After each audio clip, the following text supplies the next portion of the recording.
And welcome back to the Baseball Development Hub podcast. My name is Trevor Powers, and I am joined by co-host of the podcast, Dan Galati. Dan, how are we doing on this fine Tuesday evening? Doing well, hanging in there. It's good to see you after a long week last week together. Took a little hiatus from the pod because we're doing some in-person content at some schools. Good to be back. Good to see you. Excited to sit down and spend Tuesday night talking. Yeah, exactly what we plan to do, exactly what our wives want us to be doing at this Yep. fine time in the hour. But you plugged it, right? So if you're coming across the channel, whether this is Friday or early in the next week, Monday or Tuesday, make sure you head over. Again, we have a much more important conversation on our channel, whether it's Backside Ground Balls Media or the Baseball Development Hub podcast. Check out our conversation with head coach of Dallas Baptist, Dan Hefner. If that's something that you like, obviously smash the subscribe button, send to 5 friends. It's on our Twitter channel. It's on our Baseball Development Hub podcast platform, as well as YouTube if you want to watch the video version of that. And that brings us to our topic today, Dan. We don't know exactly what avenue we're going to talk about, but we figured since it's fresh in our mind and since Coach Hefner educated us so much on the hitting side of things, and we both got to dive into 38 minutes worth of absolute gold as I edited the video. What are your takeaways from what Coach Hefner kind of offered on the hitting side and how intelligent, smart, simple he explained everything? I know you're right now. You're our GPS for this conversation, and I'm going to do what I like to do a lot of times with my GPS and say, "Nah, I don't think so." And I'm going to kind of turn us down another avenue just for a quick second. 38 minutes of video content with Coach Hefner. I don't know if anyone from Dallas Baptist is going to hear this, or if their fans, or their Sure. players, or him himself, whatever. He gave us 2 hours and 15 minutes of his time 2 weeks before his players came back to campus. What an unbelievable. You said he coached us up on the hitting side. I left there feeling like I got coached up on just about everything and anything. How to be an engaging human being, leadership, coaching in general, hitting, obviously. And that's what made last week so cool, because then that was Monday afternoon. We turned around 2 days later on Wednesday, after our second day at Dallas Baptist, and I felt like I was getting a much more high speed crash course on pitching and how to be a leader and how to be just an overall energetic and magnetic human being from Wes Johnson. So digesting it now that I'm back home in North Carolina and like sitting here, just back to my regular life, thinking last week I was talking to Dan Hefner and Wes Johnson, two people that, like, when you get around these people and you see them from afar, obviously Dan Hefner, I'll kind of take us back towards our path here. Dan Hefner is someone that, Matt Trait, who's a good friend of both of ours, one of my best friends in the whole world, one of the best hitting people I know. Like, I've known Dan Hefner's name through him because so much of what is done at Goldie Beacon College is Dan Hefner inspired. To sit there and be like, last week we were getting to talk to him and learn about what he wants to do. And I think some of the things that I took away, again, just as a person, is he said a comment to us is like, I love learning and I want to learn from everybody. Like, he was listening to what us two idiots were saying about hitting, coaching, life, leadership, and was like engaging and not just blowing us off, even though he's the one who has 20 plus years of experience on the job. And we're just a couple, people who have a platform who think they're smart and really aren't. We just have enough ego to think we can talk about it, so we get to. And like, he was listening to us, and you could tell he was like not blowing us off. He was taking our ideas in, and some of the stuff he was talking about. And I guess I'll just quick before I throw it back to you and before I talk for the whole 35 minutes here, is talking about one of the coolest things that I think that Dallas Baptist does is the highlight reels that he has made by their social team, and by their production team for his hitters, and just how basic of an idea that is, like a sizzle reel. How basic of an idea that is, and how, like, we talk about, you and I sit here and talk so smart, and we talk to the smartest people, and there's so many complex conversations we have. But for me, the idea of, like, those guys, if Dallas Baptist wins a game, when they get to the field the next day, their massive video board in right center field is just pumping highlights. The confidence and how far that must go for guys, especially if someone's struggling, to be able to see a highlight on a video board at your college field, for everybody on campus can see that video board no matter where you are. Like to have that blasted out there, what that must do for his hitters. Like it's such a simple idea, but I think it just encapsulates kind of the vibe of Dan Hefner himself and that program entirely. And honestly, something that I think is extremely important when you're talking offense and hitting in baseball, because hitting is so hard to do. And baseball in general is such a hard thing, and you have to fail so many times to become successful.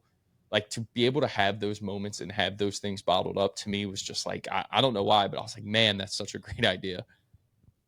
Yeah, I mean, I'm going to steal a coaching adage that was probably thrown around a couple times through our conversation, but success leaves clues, right? And there's a reason why that program is so successful year in and year out. And the thing that I kept harping on before we started filming anything throughout the day was, what do I think of as this outsider when it comes to Dallas Baptist, right? Smaller school, obviously in the Dallas metro area, so a ton of talent. But doesn't matter the names in that lineup, 1 through 9, they rake. And I always thought, and I still do believe this, but I see it deeper than what I thought when we walked on campus there.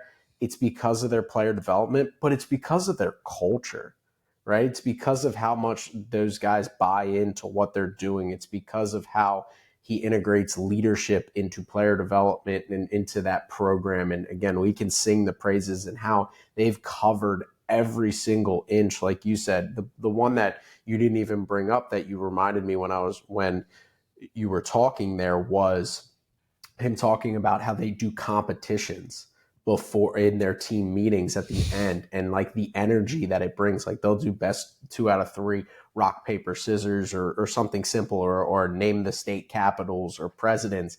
And again, we started laughing because we've all been in that Saturday clubhouse going out to the field after getting dog walked on Friday night. And the thing you need is a jolt of energy like that. Like nothing gets 18 to 23-year-olds more fired up than 2 dudes playing rock, paper, scissors, shoot in the front of your classroom, and each side's divided and the winner gets to just celebrate, like no even reward for it, right? And it's those kinds of things, the mental side of what it takes to be a high level program the way they are.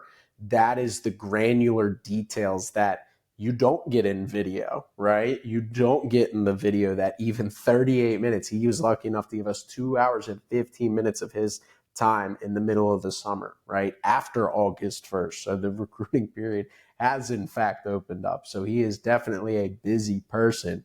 He was so respectful with his time, but just how much he educated us and the dialogue that we were able to have and the things I learned about that program, it shows why they walked into Conference USA and it was like championship. Like it was just no factor. Why they're top 25 every year. And it ties right into that program's culture.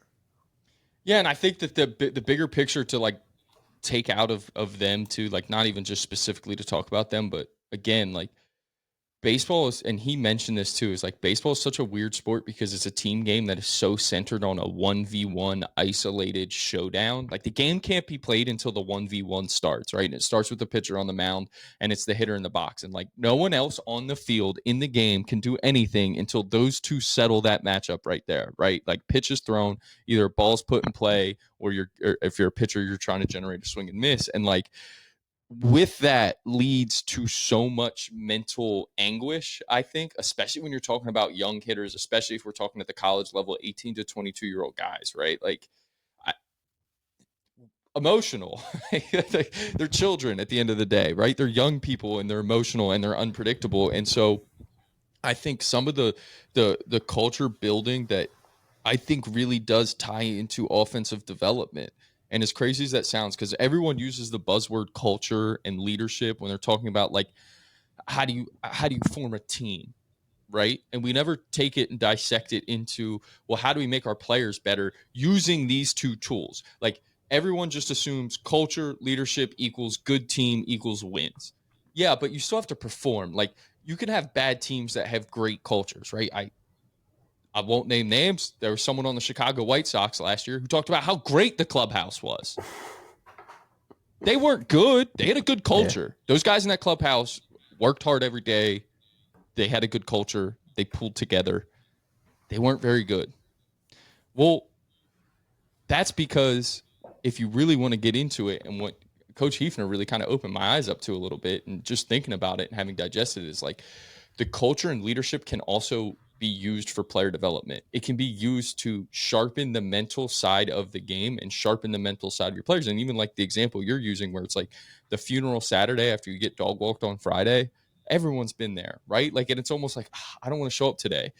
But if you create a culture where guys do want to show up every day, and where then you can also manifest that juice through competitions, through a classroom setting, like he is able to do, through whatever it may be, through sizzle reels, highlight videos on the board of your guys having success, the edge that can now get you. Also, the trust that it builds to get into the challenging part of the game and the challenging portions of their development plan, which he talks about how they practice, and they practice to set them up for failure so they can learn how to do it. And if you don't have that trust, if you don't have that confidence building, if you don't have the leadership, if you don't have the culture, you can't throw guys into the cage with the hack attack. And a good day, he said it himself, is like, if you put 3 barrels on a ball in your round when we're doing stuff off the hack, you're a really good player. A lot of guys, I would eat them alive, right? You've seen it, I've seen it, where guys get in there when they're getting absolutely eaten up by the hack attack, it ruins their entire day. And if you're going to survive, and if you're really going to get better, you're going to have to be comfortable failing in baseball, because you could not, like I said earlier, you can't be successful without failure in baseball. Yeah, I mean, let's get into that side of, because you're 100% right in the fact that we've all been around teammates that, like, again, the analogy I always used when I worked with hitters was, how often do you swing and miss in the game? They go, sometimes once, twice, 3 times, 4, bad days 5, right? Like, it happens. And then I go, how much do you swing and miss in practice? And they would go, never, right? It's like, that should be almost a 1-to-1, right? And that's a simple way to kind of get them to get the buy-in. But how many high-level hitters?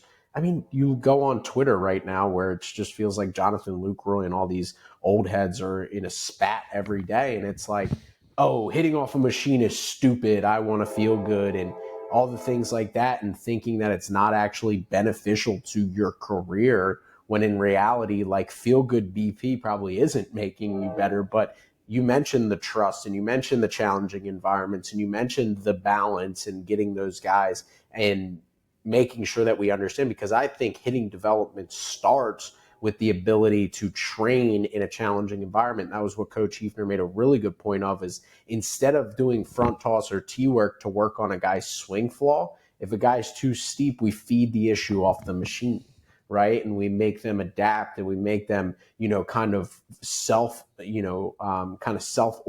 into a position to solve those complex issues through really hard drill work. And these guys actually succeed quicker, rather than getting into the nitty gritty of mechanics and things like that on the day-to-day basis.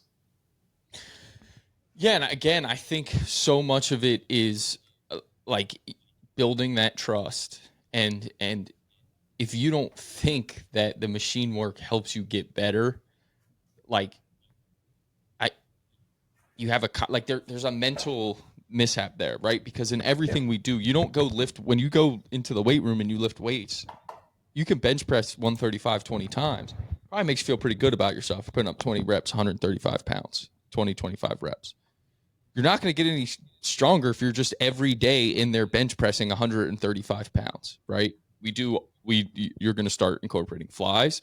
You're going to start incorporating incline press. You're going to increase your bench press, flat bench press. That's kind of what we have to do when we talk about hitting, right? Like, yeah, I think it's a balance of everything. There are those days, or even those portions of practice where 8 swings off a dead arm, feel good, feel barrel, feel your swing. Fantastic. But you also then need to do the stuff that fatigues you as a hitter. You need to get against the hack attack. You need to face offset BP. You need to face weird angles, all the different tools, and even the simple ones. I mean, you and Coach Hefner were talking about like messing with timing via the hack attack by the timing of when you put a baseball in. Like, I'm not advocating for doing that every round and absolutely just blowing yourself up, but 3-4 swings in a round to do stuff like that, just to adjust, because in my mind, the harder we can make practice, the easier the game becomes. Mhm. Yeah, I mean, he mentioned it in the conversation is you want to make it slightly harder than the game, so that then the game, even as they prepare to face the first round arm and that guy you're going to face in a regional, super regional in Omaha, becomes slightly easier, right? It's never going to be easy to hit off of Chase Burns, Paul Skeens, Hagen Smiths of the world. But if you can put yourself and expose yourself to those scenarios as best as possible, you're going to be at the very least more prepared to succeed when put into that scenario. And I think the way they outlined it makes the most sense to me is we do a little bit of challenge every day. We do a little bit of easy every day. We do a little bit of movement every day. We do a little bit of drill work every day. And we kind of sprinkle that all in where, sure, maybe one day you finish up on the hard stuff and that's the stuff you take home with you. But tomorrow you're going to come in and maybe you start on the feel good stuff. So we're kind of revamping you back into that environment to get you to be confident, right? Because baseball is a weird sport where we should be pushing the envelope on failure and challenging environments.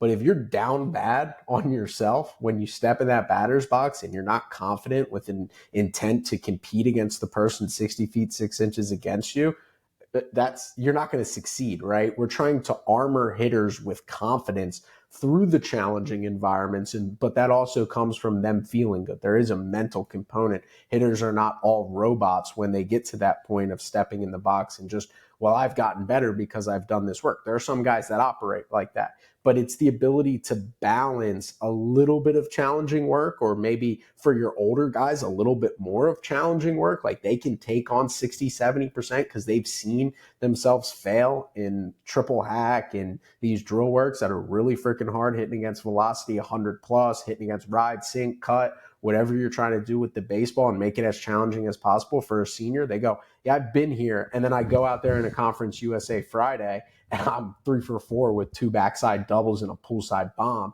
I know this works. But for freshmen, that's probably the biggest kind of disconnect that those guys get is they get into those environments. They fail a ton and they don't embrace it as much as those older guys. And it always helps to have a culture where those older guys put their arm around the shoulder of the young guy and say, hey, man, trust me, there's a reason. There's a method to this madness. Yeah, and I just think that the consistency of that is how things work in a program.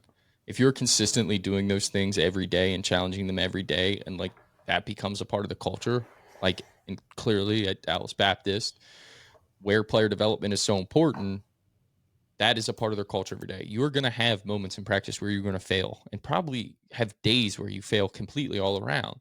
That's okay. And again, the other stuff they do to supplement that and build the confidence, I think allows those guys to then understand and trust the process. And also, like you said, the experience of the older guys who have been through this now and were probably once upon a time the younger guys, or just a guy, everyone in that room has had a bad day. I'm sure there's no one in that program who's walked through there and hasn't gotten, eaten up. And that happens everywhere. Like that's not unique to them.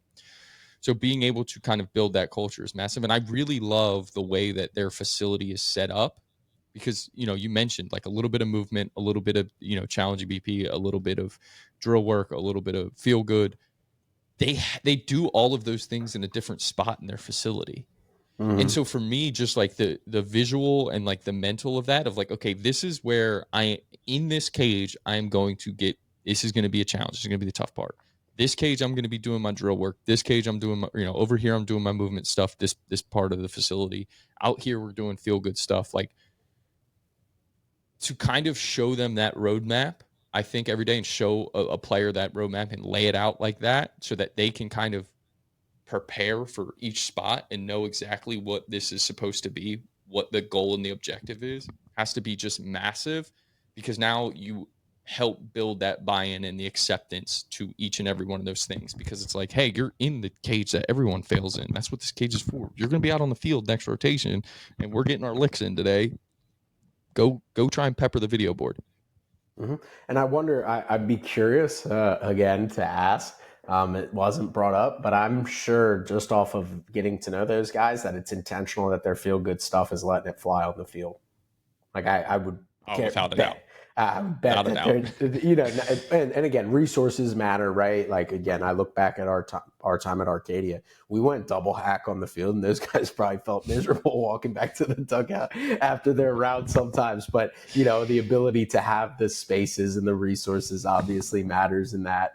But I would bet that they prefer to let their guys see the ball go over the fence and feel good about that. And that puffs their chest out a little bit and gets them armored with that confidence that allows them to compete against a first rounder, which, as he mentioned a couple times, the ultimate goal.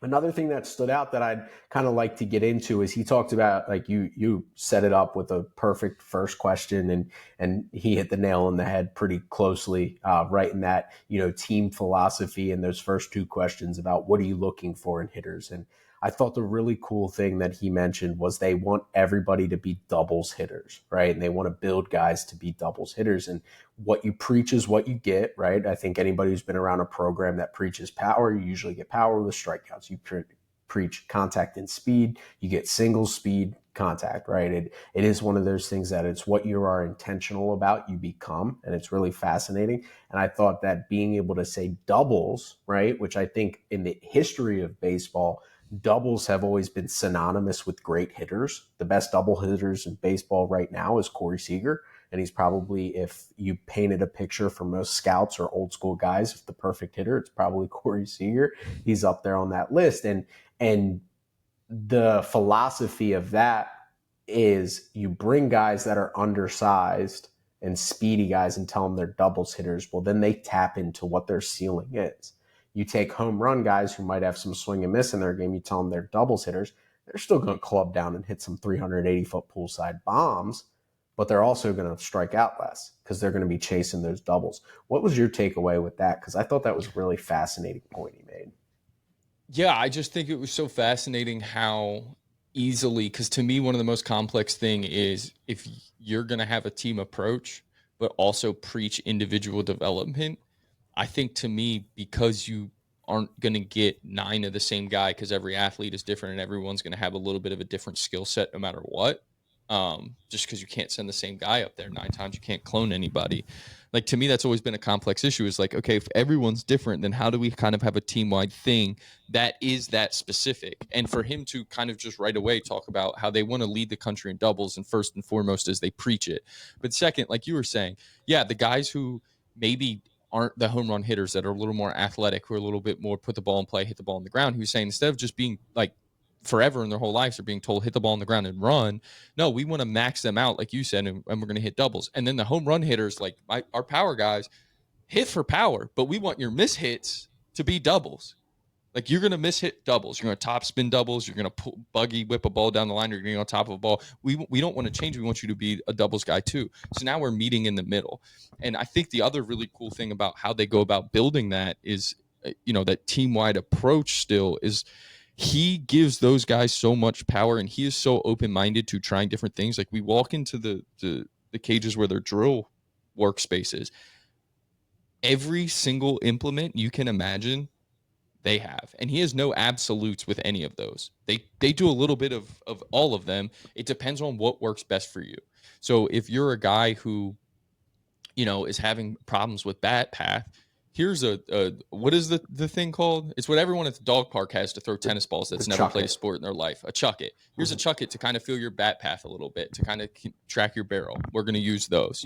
Here's water bags. Here's overload and underload bats. Like find what works for you to fit into our identity. What's your skill set? What does your swing need? What tools can we use to use them? We're going to lead the country in doubles. Like it all builds up. Like almost I think of it as a triangle in my head. Is like you take all these people and you're building up to we're going to lead the country in doubles, and to just kind of be able to do it in that way where you can allow for the individuality of your hitters but have a team identity is pretty impressive stuff. Yeah, I mean, you mentioned the room there, and I mean this in the most complimentary way. It is a small school's dream because they have every single thing to maximize any hitter you could imagine in the world, right? Like it's really impressive if you are somebody like myself who had experience at the Division III level or even in facilities where you're kind of like, this guy needs this. Like I could just imagine if I had 8 lessons or was working with 8 different hitters, I could pull 6 different items off of each shelf for each guy, and you'd have a completely different ability to coach, right? And I think that is, if we get into the more overall overarching hitting development theme, I think the biggest mistake that so many hitting coaches making, coaches in general, people in general, is we find out what our beliefs are and we coach everybody to be that, right? And I think if there's any programs that have a ton of success developing talents, right? We mentioned earlier we popped right from Dallas Baptist and we went over to Georgia.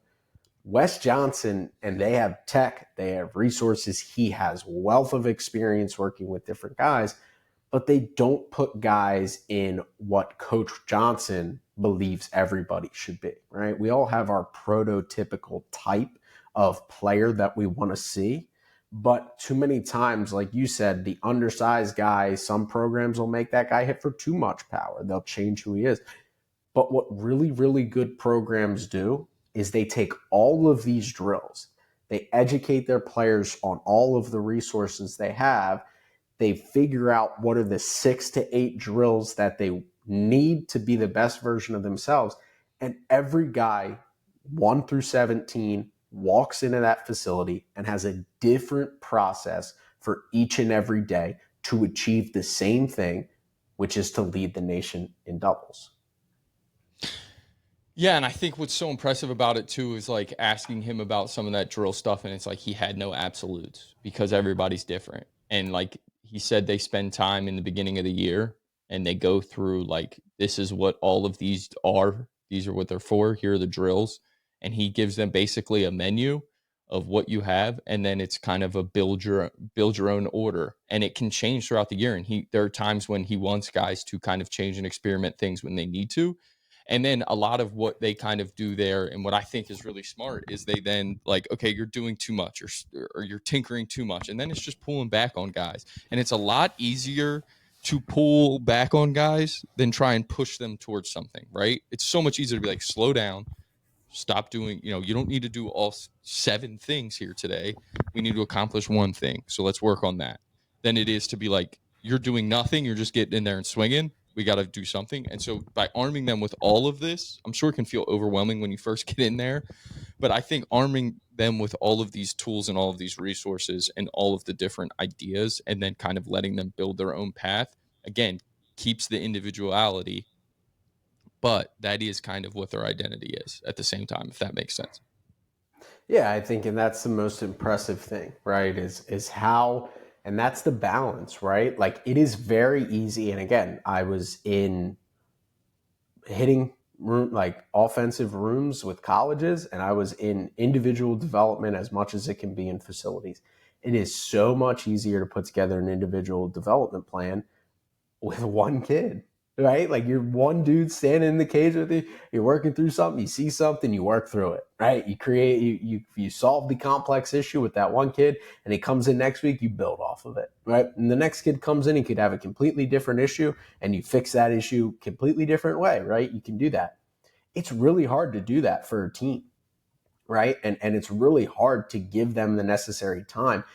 You have to educate them and give them ownership in their own swing, in their own career, to get them to even buy into the idea that they might need something different than Juan Soto needs, right? Because that's the biggest problem in hitting development right now is everybody's on TikTok and Twitter, and they're telling you this is the most important drill that's going to save your career.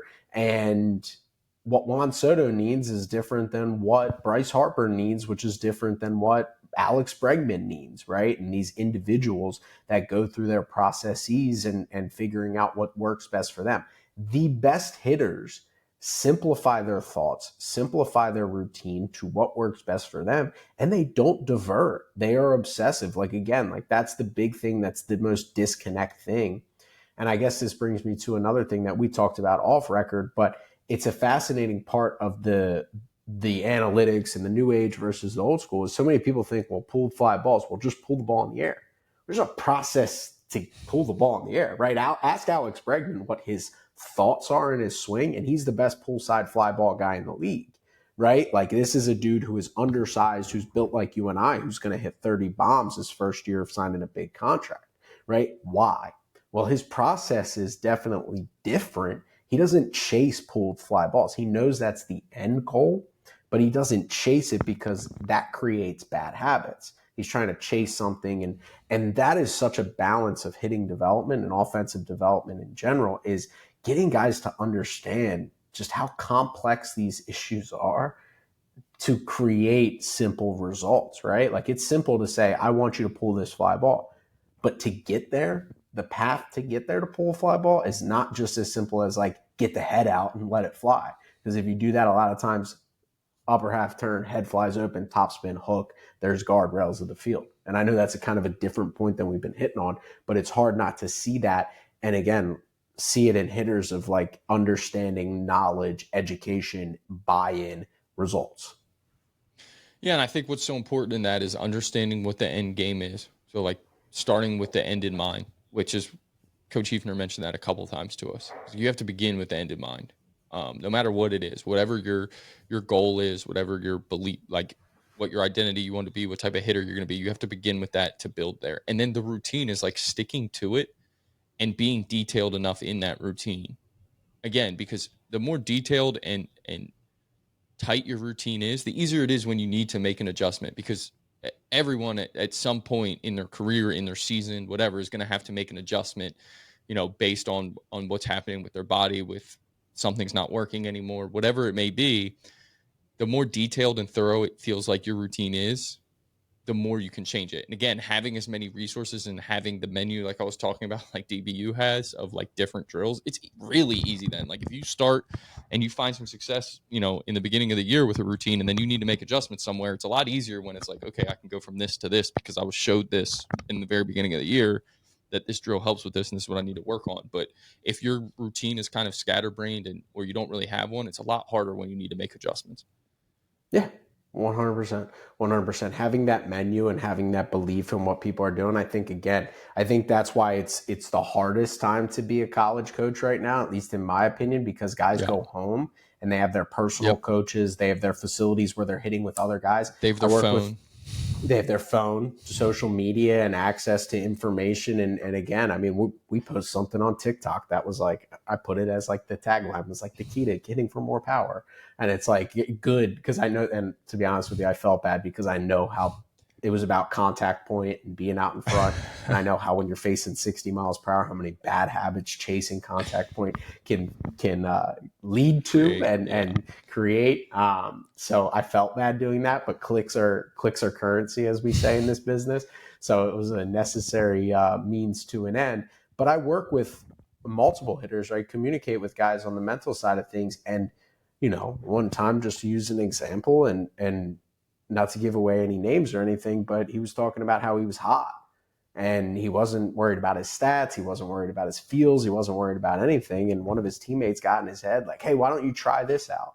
And it was just like how easily these kids, when they go to summer ball, are just influenced by just one thing, and how much that took him from literally being on an absolute flow state heater to like off the rails, like thinking, overthinking, video, analyze, overanalyze, boom, boom, boom, boom, boom. And again, that's where having a program, and again, there's a reason who leads the country in power numbers every year, right? Tennessee, DBU, like there's a reason why they're consistently at the top, because it's a program that's built on the belief that those guys don't need outside information. They're educated, they're detailed, they're detail oriented in what they need to do to be successful. They're given the resources, which probably is definitely a piece of it. And those guys know that they can trust the staff in-house to get where they need to go, that they don't end up on social media bringing new ideas to the table. Because if they have, they've probably been educated on why that drill works for X player and why it could work for you. Try it. And then when it doesn't work, we go back to what we were doing and making it work. Yeah, I mean, I think the fascinating thing is everything kind of leads back to then the mentality and the mindset, because it's so hard to have success. And typically when you think of success in sports, right? Like what other sport is 30-40% successful, right? Maybe like playing keeper in soccer. I don't even know. No, probably not even that. Yeah, Maybe like shooting in you got to soccer. protect a garage door. in Yeah, right. soccer. Like something like that. But right, like you think of every other sport. Like if a quarterback completes 30% of his passes, no bueno. They'd be doing what we're Right. doing right now. Right. If a basketball player shoots 30% from the field or from the free throw line, not good. Right. So I like to me, it's like it's such a complicated sport. It's such a complex sport that it always leads back to mentals, but building in again giving players the understanding of what the goal is, giving them the resources to achieve the goal, giving them the blueprint, setting them up in practice situations to handle failure, handle adversity, to make the game state easier, and kind of just building that type of hitter makes it all easier. And again, it all starts to me and ends with kind of the mindset when you get into the box, understanding who you are and what you're good at and what you're trying to accomplish every time you go up there. And then it could get even more detailed if you really wanted to when you go into game settings, but based on who you're facing and how they're pitching guys. But that's advanced class. That's AP hitting. Well, I definitely would love at some point, because there were so many good points that I know we both have opinions on, swing profiles matching pitch planes, and how it translates to whether it's through drill work and exposing them to clean up those moves, or whether it's the opposite of pinch hitting guys and doing lineup situations based on pitch profiles and fastball movements specifically, and what guys handle what well and everything that comes into that. There's a ton of different branches off of this overview conversation that Coach Hefner had. I'd imagine if you're still listening to us ramble 36 minutes in, you've already listened to Coach Hefner's. If you have not, make sure you click pause right now, subscribe to the channel, subscribe to the YouTube, and then watch Coach Hefner in detail, great detail, talking over 38 minutes, because you will see every branch of what we covered and then more, right? We covered surface level 2 or 3 things that he hammered on. And again, that was the big question that I wanted to get answered, and I think we got answered in then some. Doesn't matter who's in your lineup, doesn't matter who walks through that door. You guys put up numbers, you hit for power, you guys get better. Why? And that video right there answers it why. We explored it a little bit here. But Dan, any closing thoughts before we let our listeners get out of here? No, yeah, go listen to someone who's much smarter than you and I. Definitely. He can answer those questions in a much more eloquent way, and get them into much more detailed. And it's a really good video. I thought it was super impressive. And I know we have a lot of competition this week on the podcast sphere, as Taylor Swift is going on the New Heights podcast. So if you make it on Wednesday through the Dan Hefner You think there's stuff, a lot of you think that there's a lot of merging traffic there between I think Taylor so. Swift, New Heights, and us? Maybe. I think we're going to have a dip down in numbers, because our Because crowd is everyone's going to be listening to over that. there. Yeah, Yeah, to yeah. Taylor Our Swift. wives, who does that include? My wife would never listen to this, so Yeah, that's true. So I that don't doesn't think even mine would count. either. But she will definitely listen to the podcast. So that's but not this podcast, the other podcast. But that'll do for this episode of the Baseball Development Hub. Looking forward to continue to expand our topics and everything in general. Like I said, smash that subscribe button, share with 5 friends. We're super excited about what we're building. Ton of player development driven content on the channel. So make sure you smash that subscribe button, send us some questions that you'd love for us to explore, and we'll see you next time on the Baseball Development Hub podcast.